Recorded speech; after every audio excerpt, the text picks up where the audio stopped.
नमस्कार, मी सुवर्णाच फॅशन क्लबमध्ये तुमचे खूप खूप स्वागत। आज आपण वरमाईची साडी आहे, हळदीसाठी बनवलेली आहे। बांबू सिल्क पैठणी आहे, खूप सुंदर अशी साडी आहे आणि त्याचे ब्लाऊज पण खूप सुंदर होणार आहे। पहा, मी साडी दाखवते। बांबू सिल्क पैठणी आहे, कॉन्ट्रास्ट कलर खूप सुंदर आहे आणि रेड कलरचे ब्लाऊज आलेले आहे याला। पहा, काटे खूप सुंदर आहेत। गोल्डन येलो गोल्डन कलर आहे। चला आपण त्याची डिझाइन कशी करायची ते पाहूया, कारण स्लीव्ज कट करून काठ खूप छोटा उरला होता, त्यापासून आपल्याला ही डिझाइन तयार करायची आहे। चला तर आपण वेळ न करता ती डिझाइन कशी आहे ती पाहायची आहे।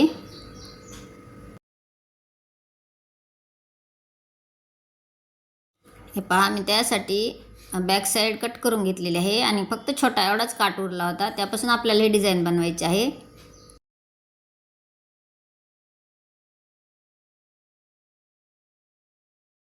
त्याची मापे पाहूया। हे पहा, गळा रुंदी घेतलेली आहे मी 2.5 इंच आणि गळा उंची घेतलेली आहे 10 इंच। चौकोनी बॉक्स आखून घेतला। त्याची मापे दाखवते। पहा, उंची आहे तयार 14 इंच आहे, छातीचे माप 10 इंच आहे आणि शिलाई मार्जिन 1.5 इंच किंवा 2 इंच तुमच्या आवडीनुसार तुम्ही घेऊ शकता। आता आपण त्याचा गळ्याचा आकार देऊन घ्यायचा।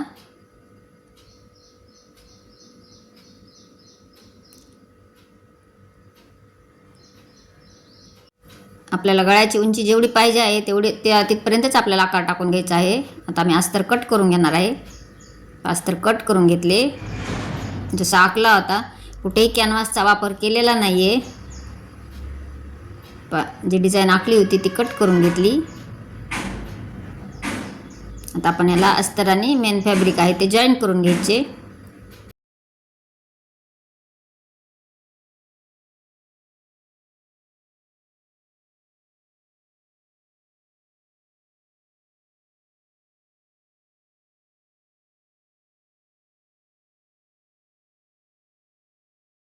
अस्तर आणि मेन फॅब्रिक जे आहे ते जॉईन करून झाले। आता एक्स्ट्राचे कापड कट करून घेऊया।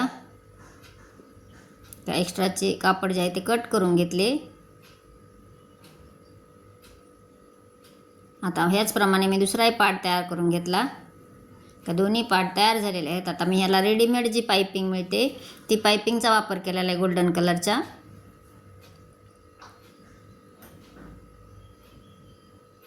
तुम्ही याला सिंगल फूटचा वापर करूनही पाइपिंग करू शकता, पण मी डबल फूट वापरूनच पाइपिंग केलेली आहे।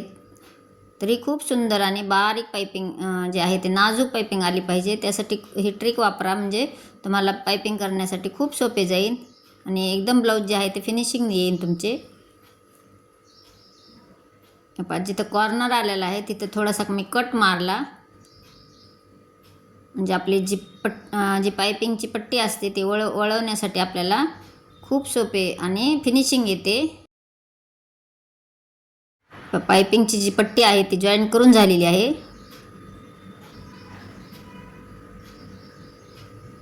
एक्स्ट्राची कट करून घेतली आणि असे छोटे छोटे कट्स मारून घ्यायचे। कट मारताना तुम्ही समोरच्या टोकाच्या साह्याने कात्रीची जर टोक असतो त्या टोकाने मारा, कारण माझी जरा कात्री खराब झालेली आहे त्यामुळे मी मागच्या साईडने मारली। ह्या पद्धतीने जर माराल तर तुमची कट होईल, तर काळजी घेऊन तुम्ही जी मारताना छोटे छोटे कट जे मारले ते काळजीपूर्वक मारून घ्या, म्हणजे ब्लाऊज तुमचे खराब होणार नाही। आता पाइपिंग पूर्ण आतल्या साईडला दुमडून मी अशी व्यवस्थित टिप मारून घेतली आणि ही टिप जी आहे ते दोन्ही जो जॉईंट असतो त्या जॉईंटच्या एकदम मध्यभागी आली पाहिजे, जॉईंटवर। मी जवळून व्हिडिओ दाखवलेला आहे तुम्हाला, म्हणजे मी टिप कुठून घेत आहे हे तुमच्या लक्षात येईल। पूर्ण ब्लाऊजला या पद्धतीने टिप मारून घ्यायची, म्हणजे पाइपिंग जे आहे ते बारीक आणि एकदम सुंदर फिनिशिंगने येते। तुमचे ह्या पद्धतीने जर ब्लाऊज शिवले तर एक ब्लाऊज दिले जर कस्टमरचे तुमच्याकडे रांग लागेल इतके ब्लाऊज तुमच्याकडे येतील। तुम्ही ही ट्रिक नक्कीच वापरा। पहा, किती सुंदर अशी पाइपिंग आलेली आहे। आता ह्याला आपण अजून एक टंचनच्या अंतराने परत एक टिप मारून घ्यायची। मध्ये थोडे अंतर पाहिजे 2 टिपेच्या मध्ये। परत आपल्याला एक मधला पॅच जो आहे तो जॉईन केल्यानंतर आपल्याला परत एक टिप मारायची आहे, त्यामुळे दोन्ही टिपेच्या मध्ये अंतर ठेवून ही टिप मारून घ्या। हे का, पाइपिंग जे आहे ते लावून झालेली आहे। याच पद्धतीने मी दुसऱ्या पार्टची पाइपिंग लावून घेतली। आता आपल्याला मधला पॅच तयार करायचा, त्याआधी आपण टक्स मारून घेऊया पाठीचे। टक्स मारताना जे शोल्डर पट्टी असते आपली वरची त्याच्या बरोबर मध्यभागी घ्या, म्हणजे टक्स जे आहेत ते बरोबर येतात, मागे पुढे सरकणार नाहीत.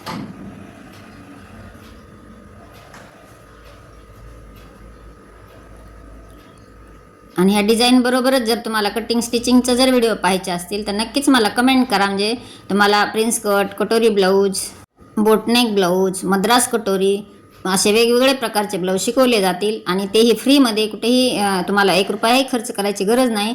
मला नक्कीच कमेंट करा, म्हणजे त्याचे व्हिडिओ मी लवकरच बनवेन. पहा, आता पॅच तयार करण्यासाठी मी जेवढा काठाचा तुकडा होता आपल्याला उरलेला तेवढा मी अस्तराने ते काठ तेवढे एकमेकाला ठेवून जॉईन करून घेतले आणि एक्स्ट्राचे कापड कट करून घेतले. आता आपला मधला जो पॅच आपण कट केलेला आहे अस्तरचा तो ठेवून घेऊया आणि त्या पद्धती ठेवून घेऊन त्याचा आकार जो आहे तो बरोबर असा आकार देऊन घ्यायचा त्या पॅचचा. आणि एक्स्ट्राचे अर्धा इंचाचे किंवा 1 इंचाचे ठेवून घेऊन एक्स्ट्राचे कापड कट करून घेतले. जे आपल्याला जोडायला जे आहे ते एकदम व्यवस्थित येईल. आता ह्यालाही पायपिंग लावून घ्यायची आहे आपल्याला. पहा, मी एवढे अंतर एक्स्ट्राचे बाहेर ठेवलेले आहेत. मी जॉईन झाल्यानंतर परत कट करणार आहे अजून. ह्यालाही आपण जशी गळ्याला पायपिंग लावली त्याच पद्धतीने पॅचलाही पायपिंग लावून घ्यायची.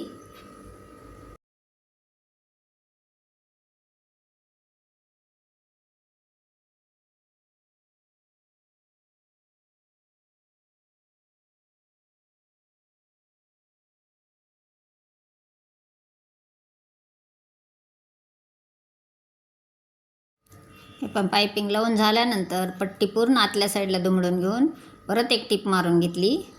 म्हणजे पहा किती सुंदर अशी पायपिंग तयार झाली.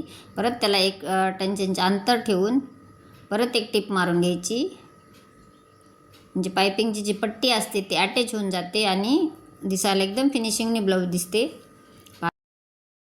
ह्या पद्धतीने आपण जे ब्लाऊजचे तयार केलेलं आहे त्या पॅचवर ठेवून घ्यायचा आणि अशा टाचण्या लावून घ्यायच्या. म्हणजे टिप मारायला सोपे जाते. एक साईड झाली, दुसरी साईड त्याच पद्धतीने ठेवून घेऊया.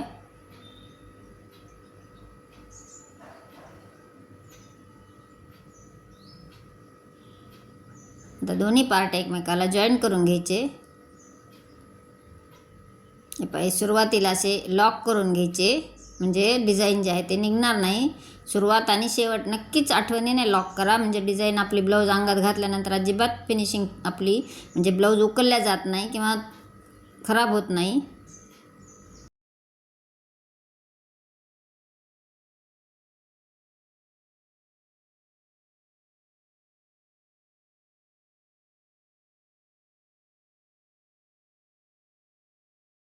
आपल्याला दोन्ही साईड आपले जॉईन करून झाले.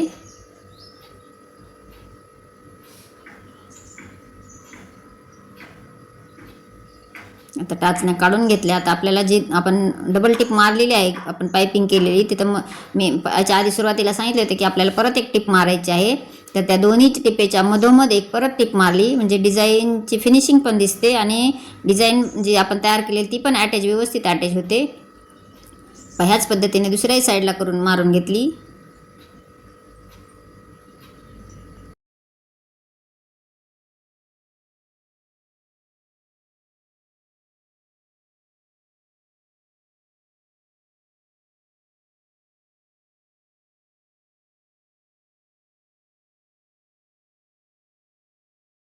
आतल्या साईडला थोडा एक्स्ट्राचा जो पॅच होता तो कट केला. तुम्ही असाही ठेवला तरी चालतो, पण मी एक्स्ट्राचा थोडा जास्त होता म्हणून मी काढून घेतला.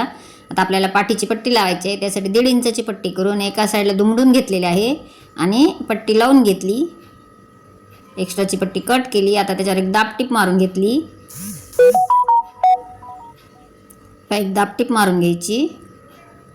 दाबटीप मारून झाली. आता आपण पूर्ण पट्टी आतल्या साईडला दुमडून घ्यायची आणि 5 नंबरची शिलाई मारून घेतली.